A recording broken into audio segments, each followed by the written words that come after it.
As the Jim Crow era moved toward mid-century, President Roosevelt and President Truman began to open up the possibilities of addressing overt discrimination.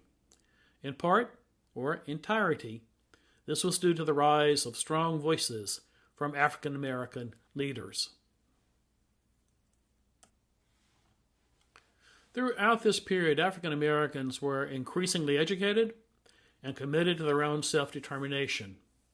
In the legacy of Sojourner Truth and Frederick Douglass and others, African American leaders emerged to speak out and organize against injustice.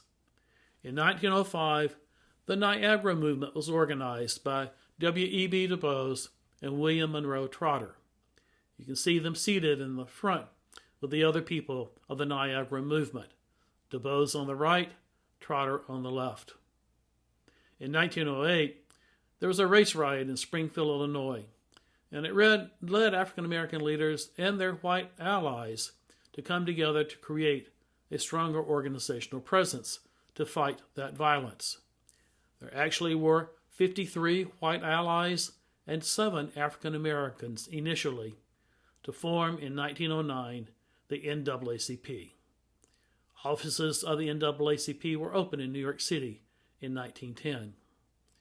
In addition to the powerful voices of Du Bois and Trotter, 2 African American women emerged, also as strong and powerful voices. Ida B. Wells on the left and Mary Church Terrell on the right. Meanwhile, President Woodrow Wilson, who was considered the father of public administration, segregated public offices. Wilson deeply believed in societal segregation. It is a shameful side of his legacy that came to a head one afternoon in 1914 when he met with civil rights leader William Monroe Trotter.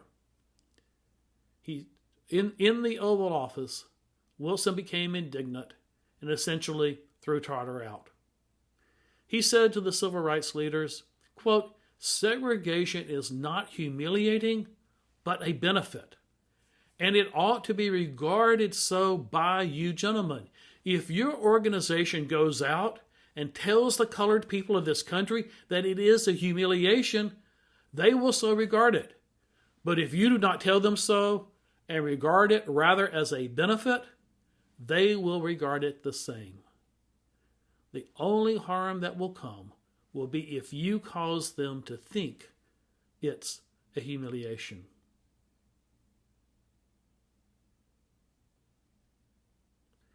Can you imagine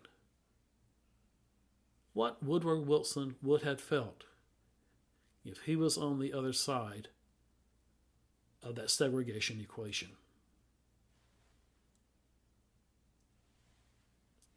The U.S. Armed Forces have led the way on desegregation, perhaps out of the sheer necessity of needing African Americans as part of the warfighting and peacekeeping forces to staff their branches of the services. In 1941, Roosevelt prohibited discrimination in the defense industry. In 1948, Truman banned segregation in the armed forces. Both of these actions were by executive orders, 8802 and 9981 respectively. Playing a major role in both of these efforts, especially the latter one, was the civil rights leader A. Philip Randolph. As reported in the Military Times, Mr. Randolph went to the president and said, "Mr. President, the Negroes are in the mood not to bear arms for this country unless Jim Crow in the armed forces is abolished. The Negroes, Mr. President, have never had a fair break in the armed forces. This isn't anything new. Not only have they not had a fair break, but they have been the objects of affront and insult all over this country, and we have fought and bled in every war. But they have not gotten adequate recognition and consideration." Now, do these powerful words in and of themselves convince Truman to change? No, not really. Randolph threatened to bring a major march on Washington, which Truman wanted to avoid. And to avoid that march, he made the concession. and the rest is history. From the early days, when education was denied to people enslaved, equal educational opportunities had been an unyielding goal. With the arrival of two brilliant attorneys out of Howard University Law School, mandated segregation would finally end.